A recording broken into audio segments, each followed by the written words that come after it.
একদিন এক গ্রামে এক চাষি তার ক্ষেতে কাজ করছিল। তার একটি মুরগি ছিল।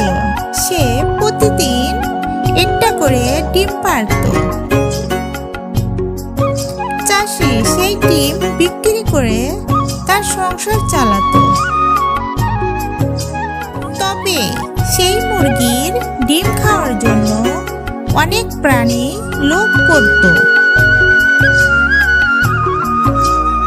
একদিন বক, শিয়াল আর টুনটুনি মুরগির ডিম খাওয়ার জন্য একটি পরিকল্পনা করল।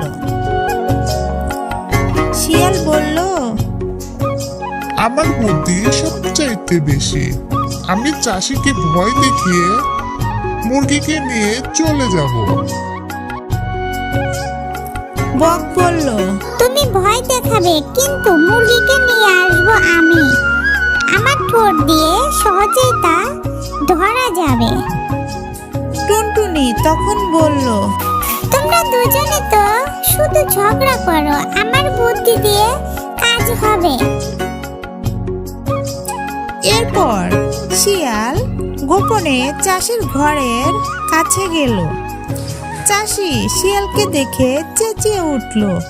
সে তাড়াতাড়ি তার লাঠি দিয়ে শিয়ালকে তাড়িয়ে দিল।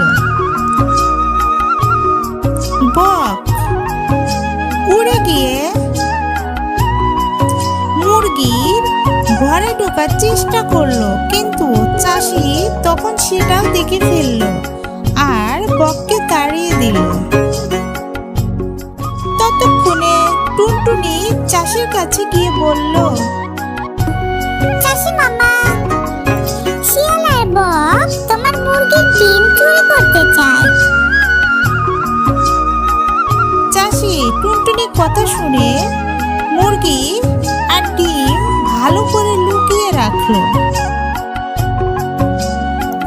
শিয়াল আর বক কিছু না পেয়ে রাগ করে চলে গেল।